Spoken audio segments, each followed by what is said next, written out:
एक गांव में शंभू दयाल नामक ब्राह्मण निवास करता था। एक बार वह हवन आदि करने एक यजमान के घर गया। उस यजमान द्वारा हवन संपन्न हो जाने के उपरांत यजमान द्वारा उसे एक बकरा दिया गया। ब्राह्मण जब वहां से चलने को हुआ तो उसने बकरे को अपने कंधे पर लाद लिया। बकरे को कंधे पर लादे ब्राह्मण चला जा रहा था। मार्ग में 3 ठगों ने उससे बकरे के साथ देखा तो बकरा हथियाने की योजना बनाने लगे।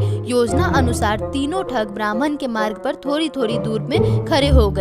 जब ब्राह्मण पहले ठग के पास से गुजरता तो वह ठग बोला, पंडित जी, ऐसा अनर्थ तो पहली बार देखा कि एक ब्राह्मण अपने कंधे पर कुत्ता लादे ले जा रहा है। यह बात सुनकर ब्राह्मण क्रुद्ध हो गया और बोला, दिखाई नहीं देता तुझे? ये कुत्ता नहीं बकरा है। ठग बोला, पंडित जी, ये कुत्ता ही है। यदि आपको नहीं मानना है तो मत मानो, किंतु मानने या ना मानने से वास्तविकता बदल नहीं जाएगी। ब्राह्मण आगे बढ़ा तो उसे दूसरा ठग मिला।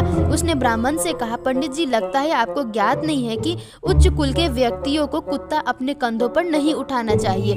उसकी बात सुनकर ब्राह्मण बिदक गया और चिड़चिड़ाते हुए वहां से आगे बढ़ गया।